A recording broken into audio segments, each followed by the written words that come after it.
You done bad. Y'all know what settles on bad ones, don't you? Pumpkinhead. Pumpkinhead. Yo! We gotta stop it! We gotta stop it! It's gonna kill them all!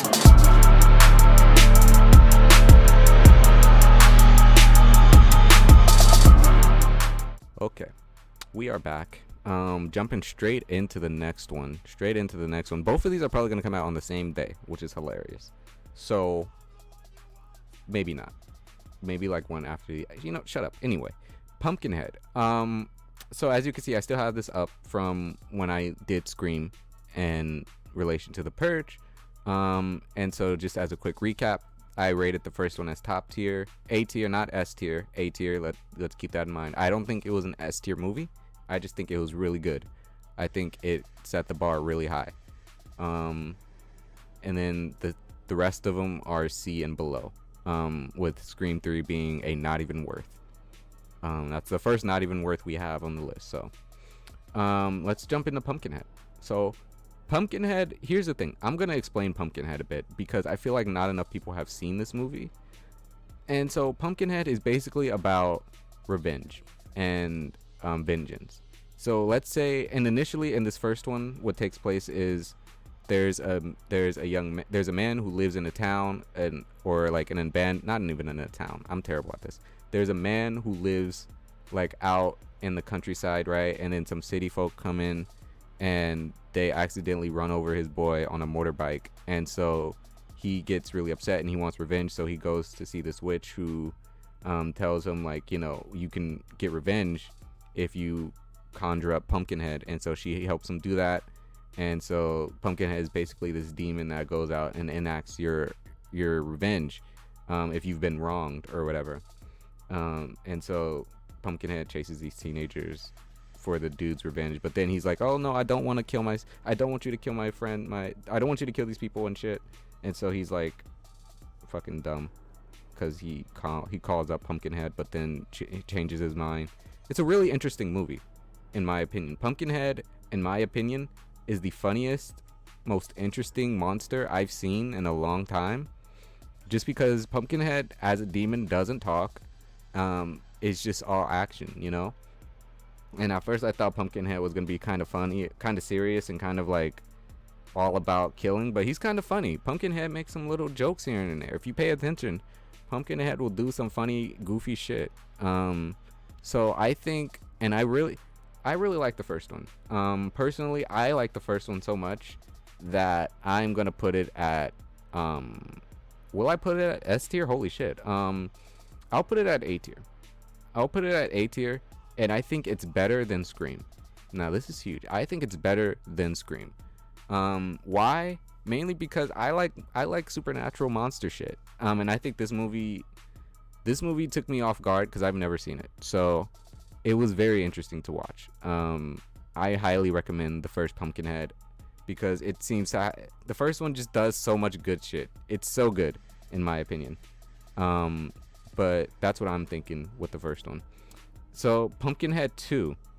Pumpkinhead 2 is it really fell off. Personally, it really fell off. Like, it did not do more. Actually, now that I'm thinking about it, I gave this one a little too much credit. I think it's better than those, but I think it sets the bar. I think it sets the bar for what you want to do in a horror movie. It sets the bar for reason, for character objective, for horror. And I think the story is really crazy, is really interesting. The acting is also kind of funny. So now that I think about it, it's not A tier. I think it sets the bar. Scream goes above the bar and breaks the fourth wall and shit a lot, in my opinion. But Pumpkinhead sets the bar for if you just want a scary movie, that's what it does, I guess. Now that I think about it. Pumpkinhead 2 is like the dramatic version of Pumpkinhead 1.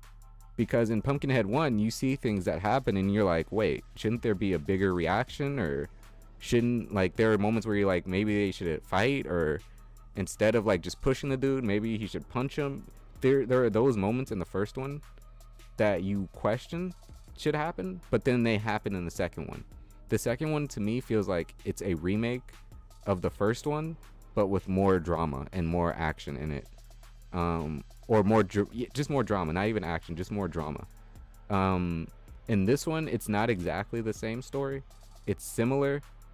No one goes out to get revenge. It's more so the teenagers end up kind of like, I didn't fully pay attention to it, I'm not gonna lie, but they opened up like some burial ground and they accidentally summoned Pumpkinhead, and so they're just running from him at that point, instead of it like being a Pumpkinhead. In this one doesn't really have a link, you know. In the first one, he was linked to the dudes, to the father of the kid that was killed. In this one, it's just kind of that he was summoned, so he's gonna start killing people. In the first one, it was a little bit more complicated to kill him.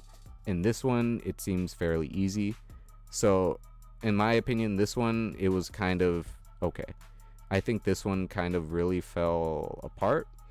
I don't think it's, I'm not gonna say it's not worth watching, but it's definitely a D tier.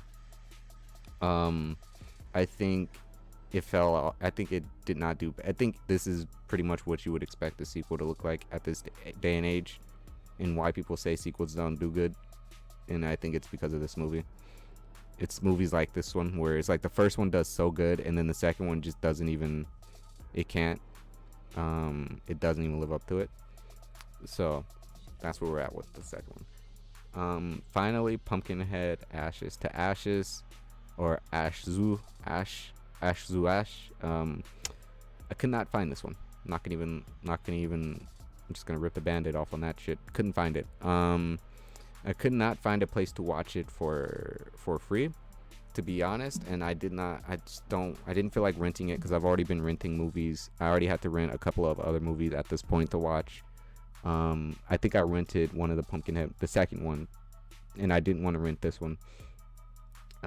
So I couldn't find it free to watch, legal or illegal wise, so I couldn't find it. So it's gonna go in this category, but if I end up finding it and I end up watching it, then maybe it'll get its place on this list somewhere. But for now, it's in the I couldn't find category. But yeah, that's it so far. That's it. We now have, I'm now caught up. I've took a long time to make these videos. I'm a little behind, but it's fine. I promise it'll be okay. So we got Scream, Purge, and Pumpkinhead. I'm really happy that I got to see these. I never saw the whole Scream series personally, and I wish I didn't. Even now, I wish I would have just stuck with seeing the first one. And I remember seeing Scream 5 when it came out, just vaguely. But I personally think you should stick with the first one. Same thing with Pumpkinhead. I think you should just stick with the first one. The first movie is what I'm finding in a lot of these horror movies, is that it's usually the best. The Purge, the first one, was as good as it got. Scream and so far they all just seem to be in that realm. But anyway, with that being said, we finished that. Next up, I guess I will announce it. Next up is Annabelle, which is pretty exciting. We all know Annabelle. We all know the Conjuring universe, right? So that'll be exciting. I just started watching Annabelle as of last night. There's only 3 in the series. In the Annabelle specific series, the Conjuring, I believe, is on my list anyway. So I mean, it would have been kind of cool if I could watch them in order, you know, but I mean, it was luck of the draw. It was luck of the draw. So I'll be watching Annabelle and be giving my my ratings on that, and hopefully not too long after that The Conjuring will be there. But anyway, I think that's it. Happy New Year. It'll be great. These videos I will try to get up today, so that way they'll be out before 2021. But yeah, cool. Happy holidays, and Happy New Year. See ya.